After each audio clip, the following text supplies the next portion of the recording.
எல்லா புகழும் இறைவனுக்கு. இப்போ இவங்க வந்து வேடசந்தூர் கிளினிக்கு வந்தாங்க. ராஜமாணிக்கம் தானே? ஒரு ஏறத்தாழ ரொம்ப நீங்கள் இந்த மைனூட்டாக இதை நோட் பண்ணுங்க. ஒரு கல் பித்தப்பையில் இருந்தாவே பித்தப்பையே எடுத்துருவாங்க மோஸ்ட்லி டாக்டர்ஸில். நான் 30 ஏறத்தாழ 20 to 30 கல் இருந்து இன்னைக்கு ஏறத்தாழ 70% கல் வந்து இன்றைக்கு ஒரு 5 மாதம் ட்ரீட்மெண்ட்டில் முழுமையாக இல்லை.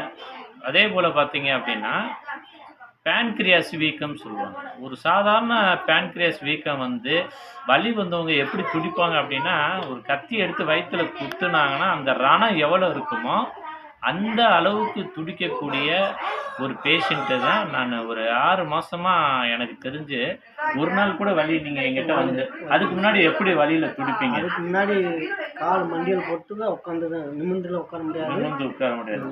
இந்த மாதிரி குமிஞ்ச மாதிரி தான் உட்காந்துருக்கேன். குனிஞ்ச மாதிரி பல நாள் அவஸ்தைப்பட்டிருக்கீங்க. அது மறுஜென்மம் எடுத்த மாதிரி. மறுஜென்மம் எடுத்த மாதிரின்றாங்க. இப்போ இங்கே வந்து நான் வெறும் உணவு அக்குபஞ்சர் தான் பண்ணேன். இந்த அக்குபஞ்சர் மருத்துவம் இன்னைக்கு மக்கள்கிட்ட இவ்வளவு ஒரு அற்புதமா நீயே நம்பினியா?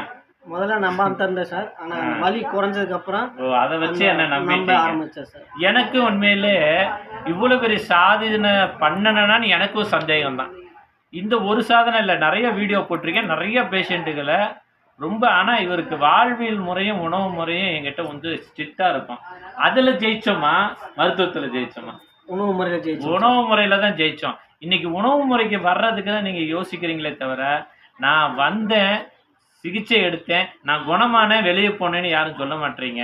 அதை இங்கே சொல்லலாமா? அது நான் சொல்லலாம் சார், கண்டிப்பாக சொல்லலாம். கண்டிப்பாக சொல்லலாம். உணவு முறையில் தான் நான் வெளியே அந்த இப்போ நீங்கள் எவ்வளோ பேரை இந்த மருத்துவத்துக்கு சொல்லலாம்னு நினைக்கிறீங்க? அளவுக்கு சுற்றுப்பக்கத்தில் இருக்க மற்றவங்களுக்கு சொல்லலாம். இப்போ கையில் ரிப்போர்ட் வச்சுருக்கீங்க, அந்த ரிப்போர்ட் படி நம்ம பேசலாம். பார்த்துக்கோங்க, இது எல்லாருக்குமே இந்த ஒரு நோய் இல்லை.